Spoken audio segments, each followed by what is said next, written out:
Hi friends, tech P S സിയുടെ പുതിയൊരു വീഡിയോയിലേക്ക് എല്ലാ ഉദ്യോഗാർത്ഥികൾക്കും സ്വാഗതം. ഡിവിഷണൽ അക്കൗണ്ടന്റ് പരീക്ഷയ്ക്ക് തയ്യാറെടുക്കുന്ന ഉദ്യോഗാർത്ഥികൾക്കായാണ് ഇന്ന് ഈ ഒരു വീഡിയോ ചെയ്തിരിക്കുന്നത്. ഈ ഒരു പരീക്ഷയ്ക്ക് ധാരാളം ഉദ്യോഗാർത്ഥികൾ അപ്ലൈ ചെയ്തിട്ടുണ്ടാവും. എന്നാൽ ഇപ്പോഴും കൃത്യമായി പ്രിപ്പറേഷൻ ആ ഒരു ട്രാക്കിലേക്ക് കൊണ്ടുവരാൻ സാധിച്ചിട്ടുണ്ടാവില്ല. എന്നാൽ ഈ ഒരു എക്സാമിന്റെ പ്രിലിംസ് ക്രാക്ക് ചെയ്യാനായിട്ട് ഇനിയും നിങ്ങൾ ആത്മാർത്ഥമായിട്ട് ശ്രമിക്കുകയാണെങ്കിൽ തീർച്ചയായിട്ടും സാധിക്കും. കാരണം കൂടുതൽ ക്വസ്റ്റ്യൻസും നമുക്ക് പ്രതീക്ഷിക്കാം arithmetic and elementary book keeping മേഖലകളിൽ നിന്നാണ്. അപ്പോൾ സിസ്റ്റമാറ്റിക് ആയിട്ടുള്ള ഒരു സ്ട്രാറ്റജി നിങ്ങൾ ഇംപ്ലിമെന്റ് ചെയ്യുകയാണെങ്കിൽ തീർച്ചയായിട്ടും ഇനിയുള്ള 50 ദിവസങ്ങൾ കൊണ്ട് നിങ്ങൾക്ക് ഈ ഒരു എക്സാമിന്റെ പ്രിലിംസ് ക്ലിയർ ചെയ്യാനായിട്ട് സാധിക്കും. മാത്രമല്ല, ഒരു കോമ്പറ്റേറ്റീവ് എക്സാമിന് തയ്യാറെടുക്കുമ്പോൾ എത്രത്തോളം ആയിരിക്കും നമ്മുടെ കോമ്പറ്റീഷൻ ലെവൽ എന്നറിഞ്ഞാൽ മാത്രമേ കൃത്യമായിട്ട് നമുക്ക് പ്രിപ്പയർ ചെയ്യാനായിട്ട് പറ്റുള്ളൂ. അപ്പോൾ ഈ ഒരു എക്സാമിന് എത്ര പേരാണ് അപ്ലൈ ചെയ്തിട്ടുള്ളത് തുടങ്ങിയ ഡീറ്റെയിൽസ് എല്ലാം ലഭിച്ചിട്ടുണ്ട്. സോ അതിനെ പറ്റിയാണ് ഇന്ന് ഈ ഒരു വീഡിയോ ചെയ്തിരിക്കുന്നത്. സോ നമുക്ക് നേരെ വീഡിയോയിലേക്ക് കടക്കാം. ആദ്യം തന്നെ ഈ ഒരു പോസ്റ്റിന്റെ കുറച്ച് ഡീറ്റെയിൽസിലേക്ക് പോവുകയാണെങ്കിൽ കാറ്റഗറി നമ്പർ 724/2024 ആണ്. Department Kerala general service department. Divisional accountant എന്നാണ് post name. Scale of pay 50,200 രൂപ മുതൽ 1,05,300 രൂപ വരെ പ്രതീക്ഷിക്കാവുന്നതാണ്. പ്ലസ് അതിനോടൊപ്പം വരുന്ന അലവൻസും. നമ്പർ ഓഫ് വേക്കൻസീസ് നിലവിൽ ഒരു വേക്കൻസിയാണ് അപ്ഡേറ്റ് ചെയ്തിട്ടുള്ളത്. ഡയറക്ട് റിക്രൂട്ട്മെന്റ് ആണ്. ഏജ് ലിമിറ്റ് നിങ്ങൾക്ക് 18 വയസ്സ് മുതൽ 36 വയസ്സ് വരെ ഏജ് ലിമിറ്റ് ഉള്ളവർക്ക് ഈ ഒരു പരീക്ഷയ്ക്ക് അപേക്ഷിക്കാവുന്നതാണ്. നിങ്ങൾക്ക് ഒരു അംഗീകൃത യൂണിവേഴ്സിറ്റിയിൽ നിന്നും ഒരു ഡിഗ്രി ഉണ്ടായിരിക്കുക, സെക്കൻഡ് ക്ലാസ്സോട് കൂടി ഒരു ഡിഗ്രി ഉണ്ടായിരിക്കുക എന്നതാണ് ഈ ഒരു പരീക്ഷയ്ക്ക് അപ്ലൈ ചെയ്യാൻ ആവശ്യമായിട്ടുള്ള അടിസ്ഥാന യോഗ്യത എന്ന് പറയുന്നത്. എക്സാം ഡേറ്റ് പ്രിലിംസ് വരുന്നത് 10/5/2025 ആണ്. അപ്പോൾ നമുക്ക് കണക്ക് കൂട്ടുകയാണെങ്കിൽ ഏകദേശം ഒരു 50ഓളം ദിവസങ്ങൾ നമുക്ക് ഇനിയും കിട്ടും. നമ്പർ ഓഫ് കാൻഡിഡേറ്റ്സ് അപ്ലൈഡ് 2,46,795 പേരാണ് അപ്ലൈ ചെയ്തിട്ടുള്ളത്. അതിൽ തന്നെ കൺഫർമേഷൻ കൊടുത്ത ഉദ്യോഗാർത്ഥികളുടെ എണ്ണം 2,16,481 പേരാണ്. ഓക്കെ, ഇനി നമുക്ക് നമ്മുടെ കോമ്പറ്റീഷൻ ലെവൽ എത്രത്തോളം ഉണ്ട് എന്ന് ചെക്ക് ചെയ്യുകയാണെങ്കിൽ നമ്മൾ നേരത്തെ പറഞ്ഞു നമ്പർ ഓഫ് കാൻഡിഡേറ്റ്സ് അപ്ലൈ ചെയ്തിട്ടുള്ളത് 2,46,795 പേരാണ്. അതിൽ തന്നെ 2,16,481 പേര് കൺഫർമേഷൻ കൊടുത്തു കഴിഞ്ഞു. അതിൽ തന്നെ ഈ കൺഫർമേഷൻ കൊടുത്ത ഉദ്യോഗാർത്ഥികളിൽ തന്നെ ഒരു 80% പേരായിരിക്കും OMR എക്സാമിന് അപ്പിയർ ചെയ്യുന്നത്. ബാക്കിയുള്ളവർ ആ OMR എക്സാം എഴുതത്തില്ല. അപ്പോൾ ആ ഒരു കണക്ക് ഒരു 80% ഉദ്യോഗാർത്ഥികൾ ആയിട്ട് എടുക്കുകയാണെങ്കിൽ തന്നെ ഈ അപ്ലൈ ചെയ്തിട്ടുള്ളവരില് 1,89,431 പേര് മാത്രമേ OMR എക്സാം എഴുതുന്നുള്ളൂ. സോ അവിടെ തന്നെ നമ്മളൊരു പ്രൈമറി സ്ക്രീനിങ് നടന്നു കഴിഞ്ഞു. അതിനുശേഷം ഈ OMR എക്സാം എഴുതുന്നവരിൽ തന്നെ അപ്ലൈ ചെയ്തു എന്നൊരു കാരണം കൊണ്ട് മാത്രം ആ എക്സാം അറ്റൻഡ് ചെയ്യുന്ന ഒരുപാട് പേരുണ്ടാവും. അപ്പോൾ അല്ലാതെ ഫുൾ സിലബസും കവർ ചെയ്തു വരുന്ന ഉദ്യോഗാർത്ഥികളുടെ എണ്ണം വളരെ കുറവായിരിക്കും. ഏകദേശം ഇതിൽ തന്നെ ഒരു 30% പേര് മാത്രമേ ഫുൾ സിലബസ് കവർ ചെയ്തു വരുള്ളൂ. അങ്ങനെ നോക്കുകയാണെങ്കിൽ തന്നെ ഏകദേശം 56,830 പേരായിരിക്കും. ഏകദേശ കണക്കാണ്. സാധാരണ ഒരു എക്സാമിന് കണ്ടുവരുന്ന ട്രെൻഡും ഇങ്ങനെ തന്നെയാണ്. അപ്പോ 56,830 ഉദ്യോഗാർത്ഥികളായിരിക്കും ഫുൾ സിലബസ് കവർ ചെയ്തിട്ട് ആ ഒരു എക്സാമിലേക്ക് അപ്പിയർ ചെയ്യുന്നത്. ഇനി നമുക്കറിയാം ഇതൊരു കോമ്പറ്റേറ്റീവ് എക്സാം ആണ്. സിലബസ് കവർ ചെയ്തു എന്നതുകൊണ്ട് ഈ എക്സാമില് ഒരുപാട് വലിയ കാര്യങ്ങൾ, ഒരു റാങ്ക് മേക്കിംഗ് സബ്ജക്റ്റ് അല്ല സിലബസ് കവർ ചെയ്യുക എന്നുള്ളത്. കാരണം അതോടൊപ്പം മറ്റു പല കാര്യങ്ങളും നമുക്ക് ശ്രദ്ധിക്കേണ്ടതായിട്ടുണ്ട്. കൃത്യമായിട്ടുള്ള റിവിഷൻ, പ്രോപ്പർ ആയിട്ടുള്ള സയന്റിഫിക് ആയിട്ടുള്ള റിവിഷൻ സ്ട്രാറ്റജി നമ്മൾ അഡോപ്റ്റ് ചെയ്യേണ്ടതായിട്ടുണ്ട്. അതോടൊപ്പം ക്വസ്റ്റ്യൻ പ്രാക്ടീസ് ചെയ്യുക, മോക്ക് ടെസ്റ്റുകൾ അറ്റൻഡ് ചെയ്യുക എന്നതും വളരെ ഇമ്പോർട്ടന്റ് ആയിട്ടുള്ള കാര്യം തന്നെയാണ്. അപ്പോൾ ഇത്തരത്തിലൊരു കോമ്പറ്റീഷൻ ട്രയാങ്കിൾ നമ്മൾ ഫില്ല് ചെയ്തെങ്കിൽ മാത്രമേ നമുക്ക് ആ ഒരു റാങ്കിലേക്ക് എത്താനായിട്ട് പറ്റുള്ളൂ. ഈ ഒരു എക്സാമിനെ സംബന്ധിച്ചിടത്തോളം വളരെ വലിയൊരു സ്ക്രീനിങ് ആണ് നടക്കാൻ പോകുന്നത് എന്നതും ഒരു പ്രത്യേകതയാണ്. അതുകൊണ്ട് ആ കാൻഡിഡേറ്റ്സിൽ തന്നെ, അതായത് ഫുൾ സിലബസ് കവർ ചെയ്ത കാൻഡിഡേറ്റ്സിൽ തന്നെ ഫുൾ സിലബസും ഫുൾ റിവിഷനും കഴിഞ്ഞ കാൻഡിഡേറ്റ്സിന്റെ എണ്ണം ഇതിലും ചുരുക്കമായിരിക്കും. അത് ഏകദേശം ഒരു 15% കാൻഡിഡേറ്റ്സ് മാത്രമേ ഉണ്ടാവുള്ളൂ. അങ്ങനെ തന്നെ ഒരു 28,415 കാൻഡിഡേറ്റ്സിലേക്ക് ആ കണക്ക് വീണ്ടും ചുരുങ്ങാണ്. ഏകദേശ കണക്കുകളാണ്.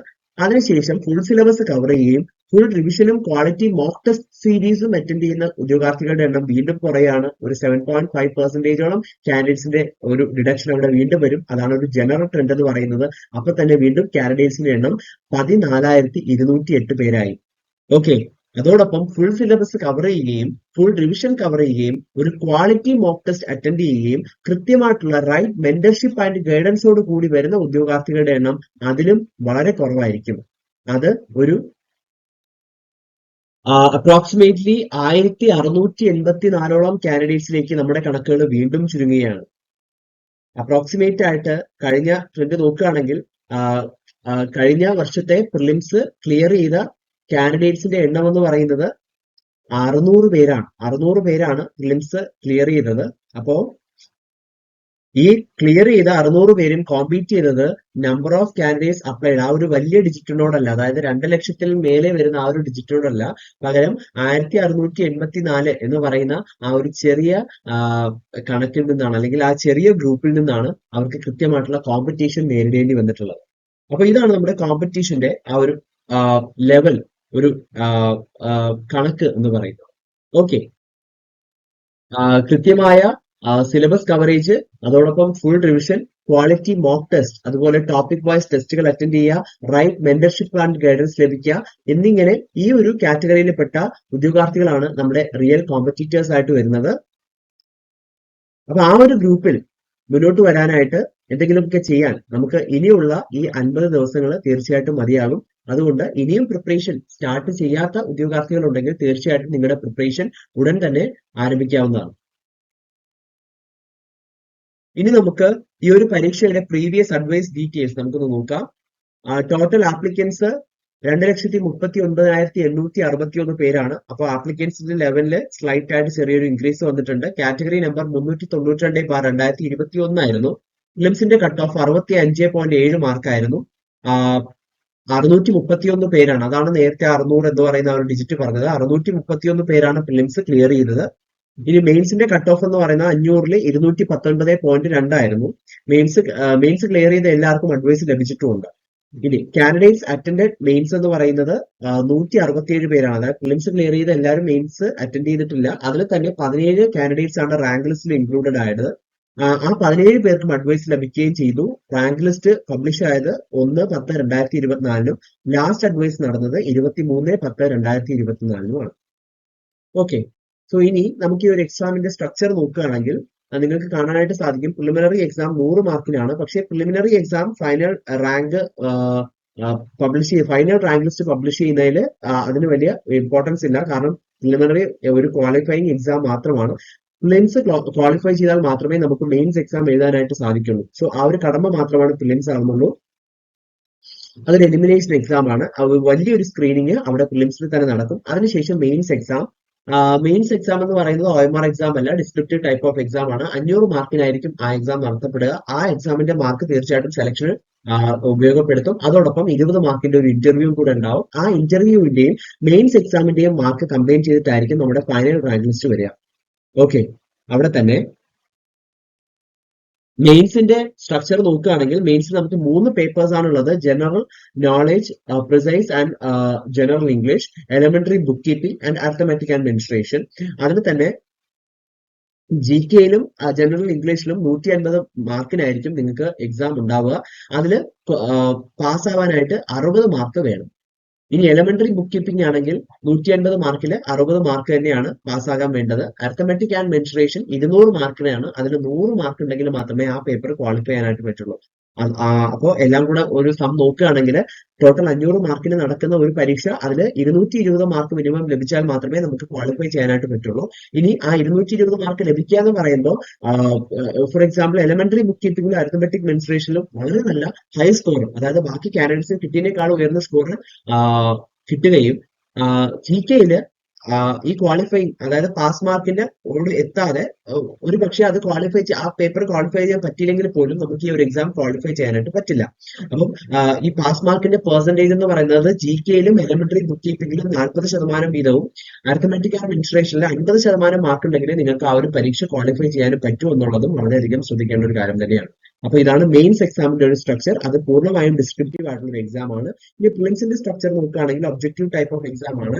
3 പാർട്ടായിരിക്കും ക്വസ്റ്റ്യൻ വരിക. നേരത്തെ പോലെ തന്നെ GK and general English, elementary book keeping and arithmetic and mensuration. അതിൽ GK-യും എലിമെന്ററി ബുക്ക് കീപ്പിംഗും ഈ 2 ടോപ്പിക്കിൽ നിന്നും 30 വീതമാണ് ചോദ്യങ്ങൾ പ്രതീക്ഷിക്കാവുന്നത്. ഓരോ ചോദ്യത്തിനും ഓരോ മാർക്കായിരിക്കും ഉണ്ടാവുക. അരിത്തമെറ്റിക് ആൻഡ് മെൻസുറേഷനിൽ 40 മാർക്കിന്റെ ചോദ്യങ്ങൾ, അതായത് 40 ക്വസ്റ്റ്യൻസ്. അങ്ങനെ ആകെ 100 ക്വസ്റ്റ്യൻസ് 100 മാർക്കിന് എന്നതായിരിക്കും പ്രിലിമിനറി പരീക്ഷയുടെ ഒരു സ്ട്രക്ചർ അല്ലെങ്കിൽ ഒരു ഓവർവ്യൂ എന്ന് പറയുന്നത്. ഓക്കെ, അടുത്തതായി ഈ ഒരു പരീക്ഷയ്ക്ക് തയ്യാറെടുക്കുന്ന ഉദ്യോഗാർത്ഥികൾക്കായുള്ള ടെക് പി എസ് സിയുടെ പ്രധാനപ്പെട്ട ചില കോഴ്സ് ഡീറ്റെയിൽസ് ആണ് നമ്മൾ ഡിസ്കസ് ചെയ്യാനായിട്ട് പോകുന്നത്. ആദ്യം തന്നെ ഡിവിഷണൽ അക്കൗണ്ടന്റ് പ്രിലിമിനറിയുടെ ക്രാഷ് കോഴ്സ് ആണ്. അപ്പോൾ അതിന് വളരെ കുറച്ച് ദിവസങ്ങളേ ഉള്ളൂ. അപ്പൊ ഈ ഒരു കോഴ്സിന്റെ സവിശേഷതകൾ എന്ന് പറയുന്നത് ഫുൾ സിലബസ് ബേസ്ഡ് ആയിട്ടുള്ള സ്മാർട്ട് നോട്ട്സും സ്റ്റഡി മെറ്റീരിയൽസും നിങ്ങൾക്ക് പൂർണ്ണമായും PDF ഫോർമാറ്റിൽ ഡൗൺലോഡബിൾ ആയിട്ടുള്ള PDF ഫോർമാറ്റിൽ ലഭിക്കുന്നതാണ്. അതുകൊണ്ട് തന്നെ പല റെഫറൻസ് തപ്പിപ്പോകേണ്ടയും ആ റെഫറൻസിൽ നിന്ന് നമുക്ക് ആവശ്യമുള്ള കാര്യങ്ങൾ സോർട്ട് ഔട്ട് ചെയ്തെടുക്കുക തുടങ്ങിയ കാര്യങ്ങളൊന്നുമില്ല. ഡയറക്റ്റ് നമുക്ക് കിട്ടുന്ന മെറ്റീരിയൽസ് മാത്രം നമുക്ക് പഠിച്ചാൽ മതിയാകും. കേരളത്തിലെ ഏറ്റവും മികച്ച അധ്യാപകർ നയിക്കുന്ന ലൈവ് ക്ലാസ്സുകളും റെക്കോർഡ് ക്ലാസ്സുകളും അറ്റൻഡ് ചെയ്യാനുള്ള ഒരു അവസരങ്ങൾ നിങ്ങൾക്ക് ലഭിക്കും. സ്പെഷ്യൽ ടോപ്പിക് ക്ലാസ്സസ്, അതോടൊപ്പം smart study plan with periodic topic wise exam, periodic ആയിട്ടുള്ള ടോപ്പിക് വൈസ് എക്സാംസ് ഉണ്ടാവും. ഫുൾ സിലബസ് ബേസ്ഡ് ആയിട്ടുള്ള മോഡൽ എക്സാംസ്, ഫീഡ്ബാക്കോട് കൂടിയ മോഡൽ എക്സാംസ് ഉണ്ടാവും. മെന്റർഷിപ്പ്, കേരളത്തിലെ ഏറ്റവും മികച്ച ഫാക്കൽറ്റീസിൽ നിന്നും മെന്റർഷിപ്പിനുള്ള അവസരങ്ങളും തീർച്ചയായിട്ടും നിങ്ങൾക്ക് ലഭിക്കുന്നതാണ്. സോ ഇത്രയും സവിശേഷതകളോട് കൂടിയ ഈ ഒരു course, divisional accountant preliminary crash course നിങ്ങൾക്ക് ലഭിക്കുന്നത് ടെക് പി എസ് സിയുടെ ഓഫർ പ്രൈസ് ആയിട്ടുള്ള 2999 എന്ന നിസ്സാരമായ പ്രൈസിലുമാണ്. അടുത്ത കോഴ്സ് എന്ന് പറയുന്നത് സ്പെഷ്യൽ ടോപ്പിക് കോഴ്സുകളെ പറ്റിയുള്ള ഡീറ്റെയിൽസ് ആണ്. അപ്പോൾ അതിന് തന്നെ arithmetic and mensuration, elementary book keeping എന്നീ കോഴ്സുകളിലേക്ക്, എന്നീ ടോപ്പിക്കിന്റെ സ്പെഷ്യൽ ടോപ്പിക് കോഴ്സ് ടെക് പി എസ് സി പ്രൊവൈഡ് ചെയ്യുന്നുണ്ട്. ഈ രണ്ട് കോഴ്സുകളുടെയും പ്രത്യേകത എന്ന് പറയുന്നത് ഫുൾ സിലബസ് ബേസ്ഡ് ആയിട്ടുള്ള പ്രിലിമിനറിയുടെ ലൈവ് ക്ലാസ്സുകളും റെക്കോർഡ് ക്ലാസ്സുകളും, ഏറ്റവും മികച്ച അധ്യാപകർ നയിക്കുന്ന ക്ലാസ്സുകൾ നിങ്ങൾക്ക് ലഭിക്കും. ഡൗട്ട് ക്ലിയറൻസിനും മെന്റർഷിപ്പിനുമുള്ള അവസരങ്ങൾ തീർച്ചയായിട്ടും എക്സാം തീയതി വരെയും നിങ്ങൾക്ക് ഉണ്ടാവുകയും ചെയ്യും. Smart and study materials, smart and effective study materials in downloadable PDF format നിങ്ങൾക്ക് ലഭിക്കും. അതോടൊപ്പം smart study plan with periodic topic wise assessment, full syllabus based ആയിട്ടുള്ള ഫീഡ്ബാക്കോട് കൂടിയ എഫക്റ്റീവ് ടൈം മാനേജ്മെന്റോട് കൂടിയ മോക്ക് ടെസ്റ്റുകൾ അറ്റൻഡ് ചെയ്യാനുള്ള അവസരങ്ങൾ നിങ്ങൾക്ക് ഉണ്ടാവും. കേരളത്തിലെ ഏറ്റവും ബെസ്റ്റ് ഫാക്കൽറ്റീസിൽ നിന്നും മെന്റർഷിപ്പ് ആൻഡ് ഗൈഡൻസ് സപ്പോർട്ടും നിങ്ങൾക്ക് ലഭിക്കും. ഈ ഒരു എക്സാമിന്റെ കോഴ്സ് വാലിഡിറ്റി, ഈ ഒരു കോഴ്സിന്റെ വാലിഡിറ്റി എക്സാം തീയതി എന്നാണോ ആ തീയതി വരെയും തീർച്ചയായിട്ടും ഉണ്ടായിരിക്കും. ഈ രണ്ട് കോഴ്സുകളും നിങ്ങൾക്ക് ടെക് പി എസ് സിയുടെ ഓഫർ പ്രൈസ് ആയിട്ടുള്ള 1499 എന്ന നിസ്സാരമായ പ്രൈസിൽ സ്വന്തമാക്കാനും സാധിക്കുമെന്നതും മറ്റൊരു പ്രത്യേകത കൂടിയാണ്. ഈ ഏരിയാസ് ഏതാണ് എന്നതിനെ പറ്റി കൃത്യമായിട്ട് നമുക്കല്ലാതെ മറ്റൊരാൾക്കും ഒരു ധാരണ ഉണ്ടാവില്ല. സോ അതിനെ ബേസ് ചെയ്തിട്ട് ഏത് കോഴ്സാണ് നമുക്ക്, ഇൻ കേസ് എന്തെങ്കിലും കോഴ്സിന്റെ ആവശ്യം ഉണ്ടെങ്കിൽ അത് തീർച്ചയായിട്ടും നിങ്ങൾക്ക് ചൂസ് ചെയ്യാവുന്നതാണ്. അതിന് ഇനിയും ടൈമുണ്ട്. ഈ ഒരു പരീക്ഷയ്ക്ക് പ്രിപ്പയർ ചെയ്യുന്ന ഉദ്യോഗാർത്ഥികൾക്കെല്ലാം ടെക് പി എസ് സി വിജയാശംസകളും നേരുകയാണ്. Thank you so much.